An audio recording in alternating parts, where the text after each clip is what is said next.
ਪੰਜਾਬ ਦੀ ਸਿਆਸਤ ਪੰਥਕ ਮੁੱਦਿਆਂ ਤੋਂ ਬਿਨਾਂ ਅਧੂਰੀ ਹੈ ਤੇ ਅੱਜ ਦੀ ਡੇਟ 'ਚ ਪੰਥਕ ਮੁੱਦਾ ਇਹ ਹੈ ਕਿ ਐਸਜੀਪੀਸੀ ਦੀਆਂ ਚੋਣਾਂ ਕਰਵਾਈਆਂ ਜਾਣ, ਕਿਉਂਕਿ ਇਹ ਕਿਹਾ ਜਾ ਰਿਹਾ ਕਿ ਐਸਜੀਪੀਸੀ ਉੱਤੇ ਇੱਕ ਹੀ ਧਿਰ ਕਾਬਜ਼ਾ ਹੈ। ਉਸ ਧਿਰ ਦਾ ਕਬਜ਼ਾ ਹਟਾਉਣ ਵਾਸਤੇ ਬਹੁਤ ਸਾਰੀਆਂ ਪੰਥਕ ਧਿਰਾਂ ਅੰਗੜਾਈ ਲੈਣ ਲੱਗੀਆਂ ਨੇ।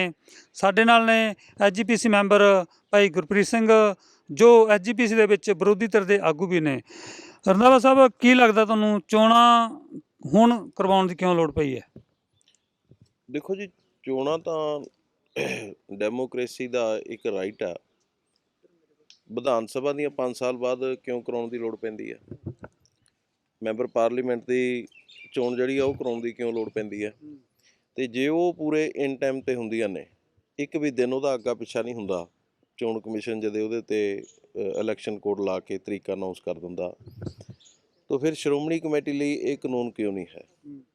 ਉਸੇ ਪਾਰਲੀਮੈਂਟ ਦਾ ਜਿਹੜੀ ਕਾਨੂੰਨ ਬਣਿਆ ਹੋਇਆ ਜਿਹਦੇ ਵਿੱਚ ਕੋਈ ਸੋਧ ਵੀ ਕਰਨੀ ਹੁੰਦੀ ਹੈ ਤਾਂ ਭਾਰਤੀ ਇਹ ਪਾਰਲੀਮੈਂਟ ਕਰਦੀ ਆ।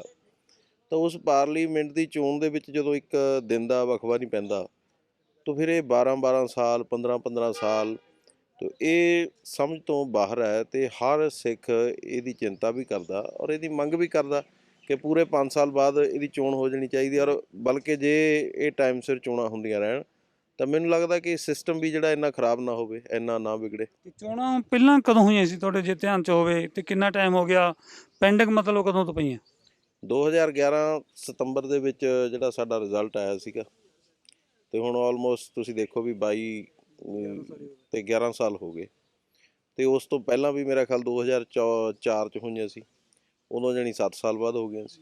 ਉਸ ਤੋਂ ਪਹਿਲਾਂ 1996 'ਚ ਹੋਈਆਂ ਸੀ, ਅਤੇ 96 ਤੋਂ ਪਹਿਲਾਂ ਤਾਂ ਕਹਿੰਦੇ ਨੇ ਵੀ ਬਹੁਤ ਹੀ ਸਮਾਂ ਲੰਘ ਗਿਆ ਸੀਗਾ, ਕਿਉਂਕਿ ਪੰਜਾਬ ਦੇ ਹਾਲਾਤ ਜਿਹੜੇ ਸੀ ਉਹਨਾਂ ਦੇ ਮੱਦੇਨਜ਼ਰ ਲਗਭਗ 100 ਸਾਲ ਦੇ ਵਿੱਚ ਕਹਿੰਦੇ ਬੜੇ ਗਿਣਤੀ ਦੀਆਂ ਤੋਂ ਚੋਣਾਂ ਹੋਈਆਂ ਨੇ 100 ਸਾਲ ਦੇ ਵਿੱਚ। ਤੋ ਇਸ ਕਰਕੇ ਇਹ ਜਿਹੜਾ ਇਹ ਡਿਮਾਂਡ ਜਿਹੜੀ ਹੈ ਇਹ ਸੁਭਾਵਿਕ ਹੈ। ਇਹ ਕੋਈ ਇਹ ਜਿਹਨੇ ਐਸਜੀਪੀਸੀ ਚੋਣਾਂ ਨੇ ਕੇਂਦਰ ਸਰਕਾਰ ਕਰਾਉਂਦੀ ਹੈ, ਕੇਂਦਰ ਸਰਕਾਰ ਨੂੰ ਤੁਸੀਂ ਕੀ ਅਪੀਲ ਕਰਦੇ ਹੋ ਕਿ ਜਿਹੜੀ ਸਿੱਖਾਂ ਦੀ ਜਿਹੜੀ ਅਸੈਂਬਲੀ ਆ ਉਹਦੀ ਜਿਹੜੀ ਚੋਣ ਕਿਉਂ ਡਿਲੇ ਕੀਤੀ ਜਾ ਰਹੀ ਹੈ? ਇਹ ਤਾਂ ਹੁਣ ਇਹਦੇ ਬਾਰੇ ਸਰਕਾਰਾਂ ਦੱਸ ਸਕਦੀਆਂ ਨੇ ਜੀ, ਕਿਉਂਕਿ ਜਿਹੜੀ ਡਿਲੇ ਹੋ ਰਹੀ ਆ। ਅਤੇ ਹੁਣ ਦੇਖੋ, ਹਰ ਇੱਕ ਨੂੰ ਉਮੀਦ ਸੀਗੀ ਕਿ ਜਿਸ ਤਰ੍ਹਾਂ ਹੀ ਵਿਧਾਨ ਸਭਾ ਦੀਆਂ ਚੋਣਾਂ ਨਿਬੜੀਆਂ ਨੇ, ਇਸ ਤੋਂ ਬਾਅਦ ਜਿਹੜਾ ਚੋਣਾਂ ਦਾ ਪ੍ਰੋਸੈਸ ਜਿਹੜਾ ਕੰਮ ਸ਼ੁਰੂ ਹੋ ਜਾਊਗਾ। ਪਰ ਹਜੇ ਵੀ ਕਿਸੇ ਕਿਸਮ ਦੀ ਜਿਹੜੀ ਹੈ ਕੋਈ ਉਹਦੇ 'ਚ ਹਿਲ ਜੁਲ ਜਿਹੜੀ ਆ ਉਹ ਸਾਨੂੰ ਦੇਖਣ ਨੂੰ ਨਹੀਂ ਮਿਲਦੀ। ਹਾਲਾਂਕਿ ਚੋਣ ਕਮਿਸ਼ਨ ਬਹਿ ਗਿਆ ਅਤੇ ਵੋਟਾਂ ਜਿਸ ਦਿਨ ਬਣਨੀਆਂ ਸ਼ੁਰੂ ਹੋ ਜਾਣਗੀਆਂ ਅਤੇ ਸਾਨੂੰ ਆਸ ਜਿਹੜੀ ਹੈ, ਮੈਨੂੰ ਲੱਗਦਾ ਕਿ ਇਹਦੇ ਲਈ ਪੰਜਾਬ ਸਰਕਾਰ ਨੂੰ ਵੀ ਆਪਣਾ ਜਿਹੜਾ ਕਿ ਉਹਨਾਂ ਦਾ ਕਰਨ ਵਾਲਾ ਕੰਮ ਹੈ ਉਹਨਾਂ ਨੂੰ ਵੀ ਕਰਨਾ ਚਾਹੀਦਾ। ਅਤੇ ਜਿਸ ਤਰ੍ਹਾਂ ਪਤਾ ਲੱਗਿਆ ਕਿ ਉਹਨਾਂ ਨੇ ਗੱਡੀ ਵਗੈਰਾ ਉਹਨਾਂ ਨੂੰ ਦੇ ਦਿੱਤੀ ਹੈ, ਦਫ਼ਤਰ ਵੀ ਜਿਹੜਾ ਅਲਾਟ ਹੋ ਗਿਆ, ਅਤੇ ਹੋਰ ਜਿਹੜਾ ਕੁਛ ਮਤਲਬ ਸੈਕਟਰੀ ਵਗੈਰਾ ਜਿਹੜਾ ਉਹਦੇ 'ਤੇ IAS ਮੇਰੇ ਖਿਆਲ ਆਫਿਸਰ ਬਹਿੰਦਾ ਹੈ, ਉਹ ਪੂਰਾ ਕਰ ਦੇਣਾ ਚਾਹੀਦਾ ਪੰਜਾਬ ਸਰਕਾਰ ਨੂੰ। ਰੰਧਾਵਾ ਜੀ, ਪਰ ਪਹਿਲਾਂ ਇਹ ਦੋਸ਼ ਲੱਗਦਾ ਸੀ ਕਿ ਜਿਹੜੀ ਸੱਤਾ ਦੇ ਉੱਤੇ ਕਾਬਜ਼ ਆ ਜਾਂ ਐਸਜੀਪੀਸੀ ਉੱਤੇ ਕਾਬਜ਼ ਧਿਰ ਹੈ ਉਹਦੀ ਭਾਈਵਾਲੀ ਆ ਕੇਂਦਰ ਸਰਕਾਰ ਦੇ ਨਾਲ। ਹੁਣ ਤਾਂ ਭਾਈਵਾਲੀ ਹੈ ਨਹੀਂ, ਹੁਣ ਤਾਂ ਫਿਰ ਬੀਜੇਪੀ ਦੀ ਜਿਹੜੀ ਸਰਕਾਰ ਹੈ ਕੇਂਦਰ ਦੀ, ਉਹਨੂੰ ਕੋਈ ਨਾ ਕੋਈ ਐਲਾਨ ਕਰ ਦੇਣਾ ਚਾਹੀਦਾ ਕਿ ਅਸੀਂ ਚੋਣਾਂ ਕਰਾਵਾਂਗੇ। ਮੈਨੂੰ ਜੋ ਪਤਾ ਲੱਗਿਆ ਉਹ ਇਹ ਹੈ ਕਿ ਉਹਨਾਂ ਵੱਲੋਂ ਇਹ ਕੀਤਾ ਗਿਆ, ਜੋ ਉਹਨਾਂ ਨੇ ਚੋਣ ਕਮਿਸ਼ਨ ਬਿਠਾਉਣਾ ਸੀ ਬਿਠਾਤਾ। ਹੁਣ ਜਿਹੜੀ ਤਿਆਰੀ ਆ ਉਹ ਪੰਜਾਬ ਸਰਕਾਰ ਨੇ ਕਰਨੀ ਹੈ। ਜਿਸ ਤਰ੍ਹਾਂ ਦੀ ਗੱਲ ਇਹ ਆ ਰਹੀ ਹੈ ਵੀ ਇਹ ਡਿਲੇ ਜਿਹੜੀ ਉਹ ਪੰਜਾਬ ਸਰਕਾਰ ਵੱਲੋਂ ਹੋ ਰਹੀ ਹੈ, ਅਤੇ ਜੇ ਪੰਜਾਬ ਸਰਕਾਰ ਵੱਲੋਂ ਨਹੀਂ ਡਿਲੇ ਹੈਗੀ ਤਾਂ ਫਿਰ ਉਹਨਾਂ ਨੂੰ ਇਹਨੂੰ ਕਲੀਅਰ ਕਰ ਦੇਣਾ ਚਾਹੀਦਾ ਕਿ ਅਸੀਂ ਬਿਲਕੁਲ ਤਿਆਰ ਹਾਂ, ਇਹਨੂੰ ਸੈਂਟਰ ਸਰਕਾਰ ਨਹੀਂ ਕਰਾ ਰਹੀ। ਹੁਣ ਨਾ ਪੰਜਾਬ ਸਰਕਾਰ ਇਹਦੇ 'ਤੇ ਕੋਈ ਦੇ ਰਹੀ ਹੈ ਅਤੇ ਨਾ ਸੈਂਟਰ ਦੇ ਰਹੀ ਹੈ। ਤਾਂ ਹਜੇ ਸਾਨੂੰ ਇਹੀ ਨਹੀਂ ਪਤਾ ਲੱਗ ਰਿਹਾ ਵੀ ਇਹਦੇ ਵਿੱਚ ਜਿਹੜਾ ਡਿਲੇ ਕੌਣ ਕਰ ਰਿਹਾ ਹੈ, ਪੰਜਾਬ ਕਰ ਰਿਹਾ ਜਾਂ ਸੈਂਟਰ ਕਰ ਰਿਹਾ। ਮਤਲਬ ਇਹ ਦੋਨੋਂ ਸਾਲ 6 ਮਹੀਨੇ ਨੂੰ ਚੋਣਾਂ ਹੋ ਜਾਣ ਤਾਂ ਕਿਸ ਤਰ੍ਹਾਂ ਦੀਆਂ ਪਾਲਾਬੰਦੀਆਂ ਹੋਣਗੀਆਂ? ਮਤਲਬ ਜੋ ਅਕਾਲੀ ਦਲ ਹੈ, ਜੋ ਮੌਜੂਦਾ ਕਾਬਜ਼ ਧਿਰ ਆਪਾਂ ਕਹਿ ਸਕਦੇ ਹਾਂ, ਉਹਦੇ ਵਿਰੋਧ 'ਚੋਂ ਇੱਕ ਧਿਰ ਉੱਭਰੇਗੀ ਜਾਂ ਵੱਖ-ਵੱਖ ਧਿਰਾਂ ਚੋਣ ਲੜਨਗੀਆਂ? ਕੀ ਲੱਗਦਾ ਤੁਹਾਨੂੰ, ਮਾਹੌਲ ਕੀ ਬਣਿਆ ਹੋਇਆ? ਦੇਖੋ, ਮੈਨੂੰ ਲੱਗਦਾ ਕਿ ਜਿਹੜੀਆਂ ਪਿਛਲੀਆਂ ਵਿਧਾਨ ਸਭਾ ਹੋਈਆਂ ਨੇ ਇਹਨੇ ਇਹ ਮਿੱਥ ਤੋੜ ਦਿੱਤੀ। ਅਕਸਰ ਹੀ ਇਹ ਗੱਲ ਕਹੀ ਜਾਂਦੀ ਸੀ ਜੀ, ਜਦੋਂ ਬਹੁਤੀਆਂ ਧਿਰਾਂ ਖੜੀਆਂ ਹੋ ਜਾਂਦੀਆਂ ਨੇ, ਜਿਹੜਾ ਸੱਤਾ ਦੇ ਵਿੱਚ ਬੈਠਾ ਹੁੰਦਾ ਉਹਨੂੰ ਫਾਇਦਾ ਹੋ ਜਾਂਦਾ। ਹੋਇਆ ਵੀ ਹੋਊਗਾ ਕਿਤੇ, ਪਰ ਮੈਨੂੰ ਇਹ ਲੱਗਦਾ ਕਿ ਪੰਜਾਬ ਦੇ ਲੋਕਾਂ ਨੇ, ਜਿਵੇਂ ਹੁਣ ਕਿੰਨੀਆਂ ਧਿਰਾਂ ਵਿਧਾਨ ਸਭਾ ਲੜ ਰਹੀਆਂ ਸੀ, ਕਿਸਾਨ ਲੜ ਰਹੇ ਸੀ, ਕਾਂਗਰਸ ਲੜ ਰਹੀ ਸੀ, ਅਕਾਲੀ ਦਲ ਲੜ ਰਿਹਾ ਸੀ, ਅਕਾਲੀ ਦਲ ਮਾਨ ਲੜ ਰਿਹਾ ਸੀਗਾ, ਲੋਕ ਇਨਸਾਫ ਪਾਰਟੀ ਲੜ ਰਹੀ ਸੀਗੀ, ਹੋਰ ਲਾ ਪਾ ਕੇ 8-10 ਪਾਰਟੀਆਂ ਹੋਣੀਆਂ। ਤੇ ਹਾਲਾਤ ਇਹ ਰਹੇ ਕਿ ਬੀਜੇਪੀ ਨੂੰ ਭੁੱਲੇ ਗਏ ਤੁਸੀਂ, ਚਲੋ ਢੀਂਡਸਾ ਗਰੁੱਪ ਬੀਜੇਪੀ। ਚਲੋ ਸਾਰੇ ਆ ਗਏ, ਜਾਣੀ ਕਹਿਣ ਦਾ ਮਤਲਬ ਈਵਨ ਪ੍ਰੈਸ ਵੀ ਇਹ ਕਹਿ ਰਹੀ ਸੀ ਬੜਾ ਭੰਬਲ ਭੂਸਾ ਜਾਏ ਜੀ, ਲਗਭਗ ਕਿ ਹੰਗ ਅਸੈਂਬਲੀ ਹੋਊਗੀ ਜੀ, ਫਲਾਣਾ ਹੋਊਗਾ, ਢਿਮਕਾ ਹੋਊਗਾ, ਤੇ ਲੋਕਾਂ ਨੇ ਇੱਕ ਪਾਸਾ ਕਰਕੇ ਰੱਖਦਾ। ਤੇ ਜਦੋਂ ਇੱਕ ਪਾਸਾ ਕਰਿਆ ਤੇ ਸਾਰੇ ਹੈਰਾਨ ਹੋ ਗਏ। ਇਸੇ ਤਰ੍ਹਾਂ ਜਿਹਦੀ ਕ੍ਰੈਡੀਬਿਲਿਟੀ ਹੋਊਗੀ, ਜਿਹਦੀ ਗੱਲ ਦੇ ਵਿੱਚ ਜਾਨ ਹੋਊਗੀ, ਜਿਹਦੇ ਕੋਲ ਨੀਤੀ ਹੋਊਗੀ, ਜਿਹਦੇ ਕੋਲ ਨੀਅਤ ਹੋਊਗੀ, ਔਰ ਖਾਸ ਕਰਕੇ ਕਿਉਂਕਿ ਇਹ ਧਰਮ ਦੀਆਂ ਵੋਟਾਂ ਨੇ, ਜਿਹਦੇ ਕੋਲ ਕਿਰਦਾਰ ਹੋਊਗਾ, ਜਿਹਦੇ ਕੋਲ ਇਮਾਨਦਾਰੀ ਹੋਊਗੀ, ਜਿਹੜਾ ਪੰਥ ਪਰੰਪਰਾਵਾਂ ਦਾ ਜਾਣੂ ਹੋਊਗਾ, ਜਿਹੜਾ ਗੁਰਮਤਿ ਦੇ ਸਿਧਾਂਤਾਂ ਨੂੰ ਅਪਣਾਇਆ ਹੋਊਗਾ, ਤੇ ਜਿਹਦੇ ਤੇ ਸਿੱਖ ਯਕੀਨ ਕਰਦੇ ਹੋਣਗੇ, ਤੁਹਾਡੇ ਸਾਹਮਣੇ ਤੇ ਸਿੱਖਾਂ ਨੇ ਉਹਨੂੰ ਚੁਣ ਲੈਣਾ। ਤੋ ਇਸ ਲਈ ਇਹ ਮੈਨੇ ਨਹੀਂ ਰੱਖਦਾ, ਲੜਨਾ ਸਭ ਦਾ ਰਾਈਟ ਹੈ, ਲੜਨੀ ਵੀ ਚਾਹੀਦੀ ਹੈ। ਉਹਨਾਂ ਪਤਾ ਪਿਛਲੇ ਦਿਨੀ ਅੰਤਰਿੰਗ ਕਮੇਟੀ ਦੀ ਮੀਟਿੰਗ ਹੋ ਕੇ ਹਟੀ ਆ, ਉਹ 'ਚ ਤੁਸੀਂ ਕਿਹੜੇ ਮੁੱਦੇ ਉਠਾਏ ਮੇਨ ਤੌਰ 'ਤੇ? ਉਹਦੇ ਵਿੱਚ ਜੀ ਇੱਕ ਤਾਂ ਇਹ ਮੁੱਦਾ ਸੀਗਾ ਕਿ ਇੱਕ ਚੈਨਲ ਹੈ ਜਿਹੜਾ ਦਰਬਾਰ ਸਾਹਿਬ ਤੋਂ ਕੀਰਤਨ ਪ੍ਰਸਾਰਣ ਕਰਦਾ, ਉਹਦੇ 'ਤੇ ਮਾਮਲਾ ਵੀ ਦਰਜ ਹੋਇਆ, ਬੜਾ ਰੌਲਾ ਪਿਆ, ਤੇ ਸਿੱਖ ਮਾਨਸਿਕਤਾ ਦੇ ਵਿੱਚ ਬੜਾ ਗੁੱਸਾ ਹੈ ਕਿ ਇੱਕ ਚੈਨਲ ਜਿਹੜਾ ਗੁਰਬਾਣੀ ਦਾ ਪ੍ਰਸਾਰਣ ਕਰੇ, ਤੇ ਉਹ ਇਹੋ ਜਿਹੇ ਉਹਦੇ 'ਤੇ ਭੈੜੇ ਇਲਜ਼ਾਮ ਲੱਗਣ, ਇਹ ਕਿਤੇ ਵੀ ਜਿਹੜੀ ਇਹ ਗੱਲ ਸ਼ੋਭਾ ਵਾਲੀ ਨਹੀਂ। ਇਸ ਕਰਕੇ ਸਿੱਖਾਂ ਦੀ ਮੰਗ ਸੀ ਇਹਨੂੰ ਹਟਾ ਕੇ ਸ਼੍ਰੋਮਣੀ ਕਮੇਟੀ ਆਪਣਾ ਚੈਨਲ, ਬਲਕਿ ਗਿਆਨੀ ਹਰਪ੍ਰੀਤ ਸਿੰਘ ਉਹਨਾਂ ਨੇ ਸ਼੍ਰੋਮਣੀ ਕਮੇਟੀ ਨੂੰ ਕਿਹਾ, ਸ਼੍ਰੋਮਣੀ ਕਮੇਟੀ ਨੇ ਕਿਹਾ ਜੀ ਇੱਕ ਹਫ਼ਤੇ ਦੇ ਵਿੱਚ ਅਸੀਂ ਚੈਨਲ ਜਿਹੜਾ ਸ਼ੁਰੂ ਕਰ ਦਾਂਗੇ। ਪਰ ਅਸੀਂ ਦੇਖਿਆ ਕਿ ਚੈਨਲ ਵੱਲੋਂ ਬਿਆਨ ਆਏ ਜੀ ਕਿ ਅਸੀਂ ਤਾਂ ਸੇਵਾ ਕਰਦੇ ਹਾਂ। ਸੇਵਾ ਕਾਹਦੀ ਕਰਦੇ ਹਾਂ? 3 ਘੰਟੇ ਸਵੇਰੇ ਪ੍ਰਸਾਰਣ ਕਰਦੇ ਹੋ, ਸਵੇਰੇ 3 ਘੰਟੇ ਸ਼ਾਮ ਨੂੰ ਕਰਦੇ ਹੋ, ਜ਼ਿਆਦਾ 24 ਘੰਟੇ ਹੀ ਚੱਲਦਾ ਹੋਵੇ।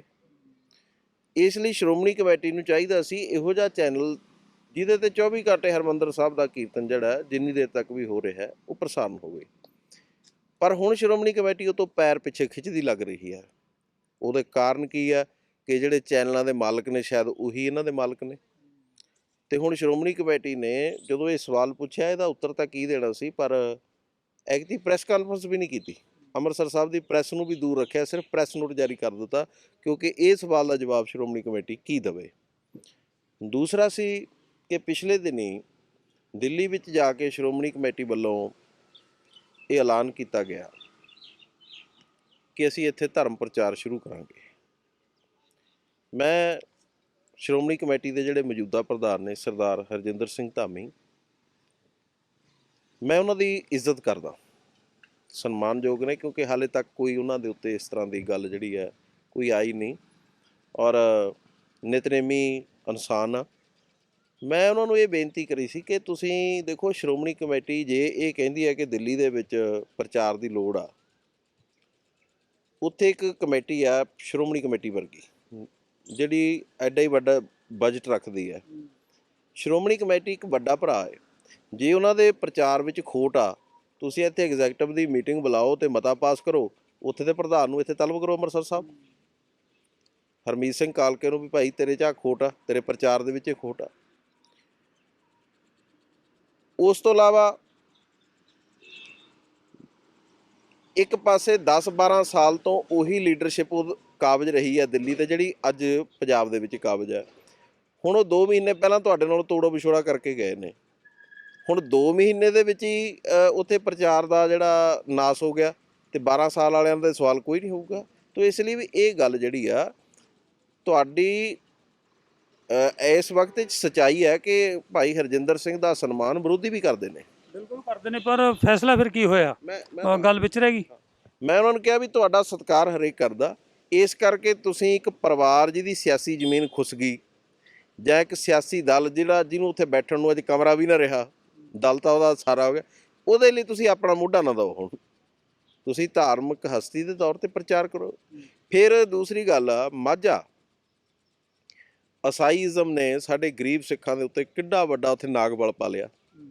ਮਾਝੇ ਦੇ ਵਿੱਚ ਜਾ ਕੇ ਦੇਖੋ, ਜਿਹੜਾ ਮਾਝਾ ਕਦੇ ਜਿੱਥੋਂ ਇੱਕ ਸਿੱਖੀ ਦਾ ਪ੍ਰਕਾਸ਼ ਜਿਹੜਾ ਹੈ ਉਸ ਸਾਈਡ ਤੋਂ ਹੋਇਆ, ਮਾਲਵਾ ਪੱਤਤਪਣੇ ਨੇ ਖਾ ਲਿਆ। ਦੁਆਬੇ 'ਚ ਚਲੇ ਜਾਓ, ਹਰ ਮੋੜ 'ਤੇ ਤੁਹਾਨੂੰ ਮੜੀਆਂ ਮਿਲਣਗੀਆਂ, ਮਸਾੜੀਆਂ ਮਿਲਣਗੀਆਂ, ਪੀਰਾਂ ਦੀਆਂ ਮਜ਼ਾਰਾਂ ਮਿਲਣਗੀਆਂ।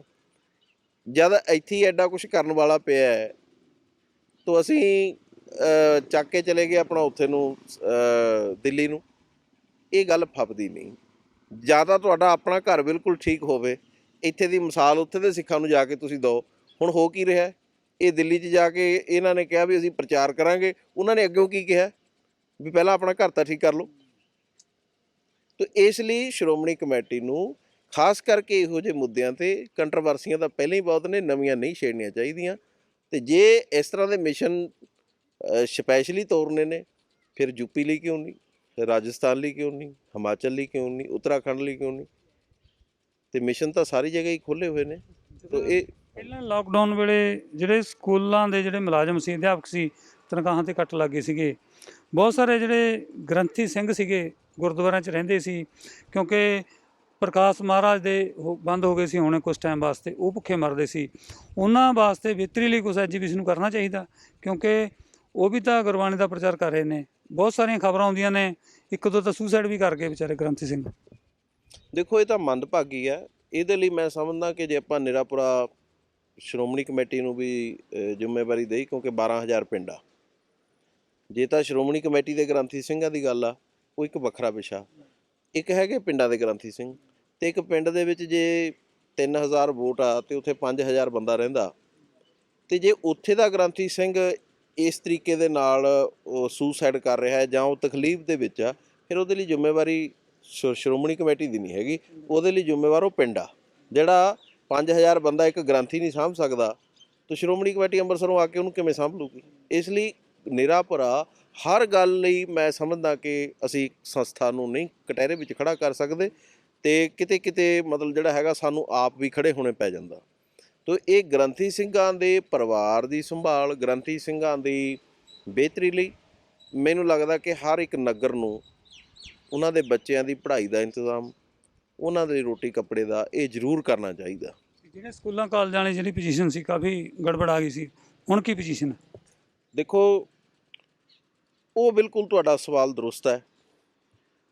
ਸਕੂਲਾਂ ਕਾਲਜਾਂ ਦਾ ਜਿਹੜਾ ਸਿਸਟਮ ਹੈ, ਮੈਂ ਖੋਖਰ ਸਾਹਿਬ ਇਹ ਸਮਝਦਾ ਕਿ ਇਸ ਵਕਤ ਕਲੈਪਸ ਹੋ ਚੁੱਕਿਆ।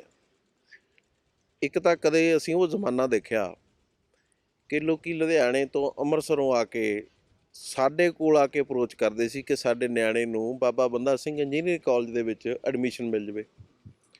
70 ਕਰੋੜ ਰੁਪਈਆ ਉਹਦੇ ਕੋਲ ਬੈਲੈਂਸ ਪਿਆ ਹੁੰਦਾ ਸੀ। ਅੱਜ ਇਹ ਸੰਸਥਾਵਾਂ ਉੱਜੜ ਗਈਆਂ, ਪੜ੍ਹਨ ਵਾਲਾ ਨਿਆਣਾ ਨਹੀਂ ਆ ਰਿਹਾ ਅਤੇ ਬੈਂਕ ਦੇ ਬੈਲੈਂਸ ਖਾਲੀ ਹੋ ਗਏ। ਹੁਣ ਇਹਦੀ ਜਵਾਬਦੇਹੀ ਕਿਹਦੀ ਆ? ਇੱਕ ਤਾਂ ਠੀਕ ਹੈ, ਉਹ ਮਾਰ ਤਾਂ ਹੁਣ ਇਕੱਲੀ ਸ਼੍ਰੋਮਣੀ ਕਮੇਟੀ ਦੇ ਕਾਲਜਾਂ ਨੂੰ ਨਹੀਂ ਪਈ, ਉਹ ਤਾਂ ਸਾਰਿਆਂ ਨੂੰ ਪਈ ਹੈ ਜਦੋਂ ਬੱਚੇ ਬਾਹਰ ਨੂੰ ਜਾਣ ਲੱਗੇ +2 ਕਰਕੇ। ਪਰ ਉਹਦੇ ਲਈ ਜ਼ਿੰਮੇਵਾਰ ਕੌਣ ਨੇ? ਬਿਲਡਿੰਗਾਂ ਦੇ ਵਿੱਚੋਂ ਇੱਕ ਤੁਸੀਂ ਯਕੀਨ ਕਰੋ, ਮੈਨੂੰ ਫਤਿਹਗੜ੍ਹ ਸਾਹਿਬ ਦਾ ਪਤਾ, ਬਹੁਤਾ ਤਾਂ ਖੈਰ ਮੈਂ ਨਹੀਂ ਅੱਗੇ ਜਾਣਦਾ, ਇੱਕ JEE ਲੈਵਲ ਦਾ ਬੰਦਾ ਕਰੋੜਾਪਤੀ ਬਣ ਗਿਆ। ਉਹ 2-2 ਤਨਖਾਹਾਂ ਲੈ ਰਿਹਾ ਸੀ। ਹਾਲਾਂਕਿ ਜਿਹੜੀ ਮੌਤ ਪਰਮਾਤਮਾ ਨੇ ਉਹਨੂੰ ਦਿੱਤੀ ਹੈ, ਮੈਂ ਤਾਂ ਕਹਿੰਦਾ ਦੁਸ਼ਮਣ ਦੀ ਵੀ ਨਾ ਆਵੇ। ਅਤੇ ਚਰਚਾ ਹੋਈ ਕਿ ਇਹ ਗੁਰੂ ਦਾ ਧਨ ਜਿਹੜਾ ਇਸ ਤਰ੍ਹਾਂ ਨਿਕਲ ਜਾਂਦਾ। ਸੋ ਹੁਣ ਇਸੇ ਤਰ੍ਹਾਂ ਇਹਨਾਂ ਦੇ ਕਾਲਜਾਂ ਦੇ ਜਿਹੜੇ ਪ੍ਰਿੰਸੀਪਲ ਨੇ, ਉਹ ਇਸ ਵਕਤ ਉਹਨਾਂ ਦਾ ਜਿਹੜਾ ਵਤੀਰਾ ਉਹ ਮਾਲਕ ਬਣੇ ਬੈਠੇ ਨੇ। ਔਰ ਇਹ ਇਕੱਲਾ ਉੱਥੇ ਮੈਂ ਨਹੀਂ, ਬਲਕਿ ਸਾਰੀ ਅੰਤਰਿੰਗ ਕਮੇਟੀ ਦੇ ਬਹੁਤ ਗਿਣਤੀ ਮੈਂਬਰਾਂ ਨੇ ਗੱਲ ਕਹੀ ਕਿ ਇਹ ਗੱਲ ਬਿਲਕੁਲ ਠੀਕ ਹੈ। ਔਰ ਉਹ ਕਿਸੇ ਦੀ ਪਰਵਾਹ ਨਹੀਂ ਕਰਦੇ। ਉਹ ਜਿਹੜਾ ਕਾਲਜ ਦਾ ਬਾਦਲ ਦਲ ਨੇ ਸੈਕਟਰੀ ਲਾਇਆ ਹੋਇਆ ਲੀਡਰ, ਬਸ ਉਹਦੀ ਚਾਪਲੂਸੀ ਕਰਕੇ ਉਹਦਾ ਘਰ ਪੂਰਾ ਕਰੀ ਜਾਂਦੇ ਨੇ। ਉਹ ਸਮਝਦੇ ਨੇ ਕਿ ਸ਼੍ਰੋਮਣੀ ਕਮੇਟੀ ਮੈਂਬਰ ਦੀ ਤਾਂ ਕੋਈ ਵੈਲਿਊ ਨਹੀਂ ਹੈ, ਬਾਦਲ ਦੇ ਮੈਂਬਰਾਂ ਦੀ ਤਾਂ ਵੈਲਿਊ ਨਹੀਂ ਸਮਝਦੇ। ਉਹ ਤਾਂ ਕੋਈ ਸਾਡੇ ਵਰਗਾ ਜੇ ਹੁਣ ਜਾ ਕੇ ਟੱਕਰੂਗਾ ਉਹਨਾਂ ਨੂੰ ਸਿੱਧੀ ਤਰ੍ਹਾਂ, ਉਦੋਂ ਹੀ ਗੱਲ ਬਣਨੀ ਹੈ। ਤੋ ਇਸ ਲਈ ਮੇਰੇ ਕੋਲ ਮਸਲੇ ਆਉਂਦੇ ਨੇ, ਉਹ ਕੀ ਕਰ ਰਹੇ ਨੇ ਕਿ ਉਹ ਜਿਹੜੇ ਤਾਂ ਉਹਨਾਂ ਦੇ ਚਹੇਤੇ ਨੇ, ਚਾਹੇ ਉਹਨਾਂ ਦੀ ਉਹ ਕੁਆਲਿਟੀ ਹੈ, ਉਹਨਾਂ ਦੇ ਕੋਲ ਉਹ ਨਹੀਂ ਹੈ, ਉਹਨਾਂ ਨੇ ਉਹਨਾਂ ਨੂੰ ਚੰਗੀ ਤਰ੍ਹਾਂ ਪੋਸਟਾਂ 'ਤੇ ਰੱਖਿਆ ਹੋਇਆ। ਜਿਹੜਾ ਕੋਈ ਪ੍ਰੋਫੈਸਰ ਜਾਂ ਟੀਚਰ ਕੰਮ ਕਰਦਾ, ਕੁਆਲਿਟੀ ਰੱਖਦਾ, ਪਰ ਉਹਨਾਂ ਦਾ ਚਹੇਤਾ ਨਹੀਂ ਹੈ, ਉਹਨੂੰ ਉਹ ਸਾਈਡਲਾਈਨ ਕਰਦੇ ਨੇ। ਇਹ ਜਿਹੜਾ ਗੈਂਗ ਹੈ, ਇਹ ਗੈਂਗ ਬਣਿਆ ਹੋਇਆ ਹੈ। ਤੋ ਇਸ ਗੈਂਗ ਨੂੰ ਇਹਦੀ ਸ਼ਨਾਖਤ ਕਰਨੀ ਵੀ ਜ਼ਰੂਰੀ ਹੈ। ਇਹਦੀਆਂ ਧੱਜੀਆਂ ਅੜਾਈਆਂ ਜਾਣਗੀਆਂ। ਅਸੀਂ ਸਿਰਫ ਇਹ ਬੇਨਤੀ ਕੀਤੀ ਆ ਕਿ ਜਾਂ ਤਾਂ ਇਹਨਾਂ ਨੂੰ ਆਪਦਿਆਂ ਨੂੰ ਆਪ ਨੱਥ ਪਾ ਲਓ, ਕਿਉਂਕਿ ਤੁਹਾਡੇ ਲਾਏ ਹੋਏ ਨੇ। ਫਿਰ ਕੱਲ੍ਹ ਨੂੰ ਇਹ ਨਾ ਕਹੋ, ਕਿਉਂਕਿ ਕਹਿਣ ਨੂੰ ਫਿਰ ਇੱਕੋ ਗੱਲ ਹੁੰਦੀ ਹੈ, ਜਦੋਂ ਕੋਈ ਮੇਰੇ ਵਰਗਾ ਪ੍ਰੈਸ 'ਚ ਆਉਂਦਾ ਜਾਂ ਕੋਈ ਹੋਰ ਆਉਂਦਾ, ਆਖਿਆ ਜੀ ਇਹ ਪ੍ਰਬੰਧ ਨੂੰ ਬਦਨਾਮ ਕਰਦੇ ਨੇ, ਇਹ ਸੰਸਥਾ ਨੂੰ ਬਦਨਾਮ ਕਰਦੇ ਨੇ। ਬਦਨਾਮ ਜਿਹੜਾ ਬੋਲਣ ਵਾਲਾ ਉਹ ਕਰਦਾ ਕਿ ਜੇ ਮਲੇਸ਼ ਬਿਠਾਏ ਹੋਏ ਨੇ ਤੁਸੀਂ ਸਕੂਲਾਂ ਕਾਲਜਾਂ ਦੇ ਵਿੱਚ, ਉਹ ਕਰਦੇ ਨੇ। ਤੋ ਇਸ ਲਈ 37 ਸਕੂਲ ਨੇ, ਸਾਡਾ ਵੀ ਸਕੂਲ ਚੱਲਦਾ। ਮੈਂ ਕਹਿੰਦਾ ਆ ਕੇ ਉੱਥੇ ਦੇਖ ਲੈਣ ਸਾਡੇ ਕੋਲ ਕਿ ਕਿਵੇਂ ਸਕੂਲ ਚੱਲਦਾ। ਸਾਡਾ ਸਕੂਲ ਤਾਂ ਕੋਈ ਘਾਟੇ 'ਚ ਨਹੀਂ ਹੈਗਾ, ਸਾਰਾ ਕੁਝ ਉਹ ਟਰਾਂਸਪੋਰਟ ਤੇ 100 ਬੱਚਾ ਉੱਥੇ ਫ੍ਰੀ ਵੀ ਪੜ੍ਹਦਾ। ਇਹਨਾਂ ਦੇ ਇੱਕ ਸਕੂਲ 'ਚ ਮੈਨੂੰ ਦਿਖਾ ਦਿਓ ਜੇ 100 ਬੱਚਾ ਕਿਸੇ ਫ੍ਰੀ ਨਿਕਲਿਆ ਆਵੇ। ਤੇ ਕਹਿਣ ਦਾ ਮਤਲਬ ਇਹ ਆ ਕਿ ਇਹਦੇ ਲਈ ਮੈਂ ਸਮਝਦਾ ਕੋਈ ਇੱਕ ਬੰਦਾ ਦੋਸ਼ੀ ਨਹੀਂ, ਖਾਸ ਕਰਕੇ ਜਿਹੜੇ ਹੁਣ ਬੈਠੇ ਇਹ ਪਿੱਛੋਂ ਚੱਲਿਆ ਆ ਰਿਹਾ, ਤੋਂ ਪਿੱਛੋਂ ਚੱਲਿਆ ਆ ਰਿਹਾ, ਇਹਨੂੰ ਬੰਦ ਤਾਂ ਕਰਨਾ ਪਊਗਾ। ਬੰਦ ਕਰਨ ਲਈ ਤੁਸੀਂ ਐਜੀਪੀਸੀ ਚੋਣਾਂ ਤੋਂ ਪਹਿਲਾਂ ਇਹਨਾਂ ਗੱਲਾਂ ਨੂੰ ਤੁਸੀਂ ਮੁੱਦਾ ਬਣਾਓਗੇ ਪੂਰੀ ਤਰ੍ਹਾਂ? ਅਸੀਂ ਤਾਂ ਰੋਜ਼ ਹੀ ਬਣਾਇਆ ਹੈ ਜੀ। ਇਹ ਤਾਂ ਜਥੇਦਾਰ ਭਾਈ ਰਣਜੀਤ ਸਿੰਘ ਪਿੰਡ ਪਿੰਡ ਜਿੱਥੇ ਜਾ ਰਹੇ ਨੇ ਹਾਈ ਕੋਰਟ ਤਾਂ ਦੱਸ ਰਹੇ ਨੇ, ਕੱਲੇ ਕੱਲੇ ਸਿੱਖ ਨੂੰ ਆਈ ਜਾਣਕਾਰੀ ਦਿੰਦੇ ਨੇ। ਤੋ ਐਡਾ ਅਰਬਾਂ ਰੁਪਈਆ ਦਾ ਸਰਮਾਇਆ ਸਾਡਾ ਬਿਲਡਿੰਗਾਂ ਤੇ। ਤੁਸੀਂ ਦੇਖੋ ਪ੍ਰੋਫੈਸਰਾਂ ਨੂੰ 10-10 ਮਹੀਨੇ ਦੀ ਤਨਖਾਹ ਮਿਲਦੀਆਂ, ਕਦੇ ਇਹਨਾਂ ਦੇ ਡਾਇਰੈਕਟਰ ਜਿਹੜੇ ਲੱਗੇ ਹੋਏ ਨੇ ਉਹਨਾਂ ਦੀ ਤਨਖਾਹ ਰੁਕੀ ਹੈ, ਕਦੇ ਕਾਲਜ ਦੇ ਪ੍ਰਿੰਸੀਪਲ ਦੀ ਤਨਖਾਹ ਰੁਕੀ ਹੈ। ਪ੍ਰੋਫੈਸਰ ਨੂੰ 10 ਮਹੀਨੇ ਨਾ ਮਿਲੇ ਤੇ ਪ੍ਰਿੰਸੀਪਲ ਨੂੰ ਔਨ ਟਾਈਮ ਮਿਲੇ, ਇਹ ਕਿਹੜਾ ਕਾਨੂੰਨ ਹੈ, ਕਿਹੜੀ ਸੰਸਥਾ ਇਹ? ਉਹ ਠੀਕ ਹੈ, ਉਹ ਇੱਕ ਜ਼ਿੰਮੇਵਾਰ ਬਣਾ ਦਿੱਤਾ, ਤੇ ਕੰਮ ਤਾਂ ਕਾਲਜ ਨੇ ਕਾਮਯਾਬ ਤਾਂ ਪ੍ਰੋਫੈਸਰ ਕਰਕੇ ਹੋਣਾ। ਇਸ ਲਈ ਸੋ ਇਹ ਸਨ ਭਾਈ ਗੁਰਪ੍ਰੀਤ ਸਿੰਘ ਜਿਨ੍ਹਾਂ ਨੇ ਐਜੀਪੀਸੀ ਦੇ ਪ੍ਰਬੰਧਾਂ 'ਚ ਵੱਡੀਆਂ ਊਣਤਾਈਆਂ ਦੱਸੀਆਂ ਨੇ, ਤੇ ਇਹਨਾਂ ਨੇ ਇਹ ਵੀ ਕਿਹਾ ਕਿ ਜੋ ਕਾਬਜ਼ ਧਿਰ ਹੈ ਉਹਨੂੰ ਉਹ ਆਉਣ ਵਾਲੀਆਂ ਚੋਣਾਂ 'ਚ ਟੱਕਰ ਦੇਣਗੇ, ਤੇ ਇਹਦੀ ਤਿਆਰੀ ਉਹਨਾਂ ਨੇ ਆਰੰਭ ਦਿੱਤੀ ਹੈ। ਕੈਮਰਾਮੈਨ ਨਰਿੰਦਰ ਦੇ ਨਾਲ Darshan Singh Khokhar, Chandigarh. All world open challenge 17 time gold medalist मियां रफीक मोहम्मद, पंडित, मौलवी, बेगम, तांत्रिक, इन्हां चोरा ठग्गां तो सावधान। स्पेशलिस्ट वशीकरण, सट्टा नंबर, लव मैरिज, पति पत्नी च अनबन, विदेश च पक्का होना, कारोबार दा ना चलना, सिर्फ 31 घंटियां विच समाधान। फ्री फ्री फ्री मियां रफीक मोहम्मद। मोबाइल 84 374 94 647, 84 374 94 648। भारत दे नंबर 1 तांत्रिक गुरु शांजी बंगाली, गोल्ड मेडलिस्ट, 64 शक्तियां दे माहिर, बंगाल तो सिद्धि प्राप्त, हर जगह तो निराश ते मायूस भैन भरा एक बार जरूर फोन करो, हर समस्या दा हल घर बैठे फोन ते। My promise 100% result. Love marriage, सौंकन दुश्मन तो छुटकारा, पति पत्नी च कलेश, कीता कराया विदेश यात्रा, नौकरी कारोबार च परेशानी, कोर्ट केस, रुस्से नूं मनाउणा होवे तां हुणे फोन कमाओ, 101% पक्का समाधान पाओ। मां वशीकरण ते मां मुटकरण दे सुपर स्पेशलिस्ट गुरु शांजी बंगाली, 9958635478।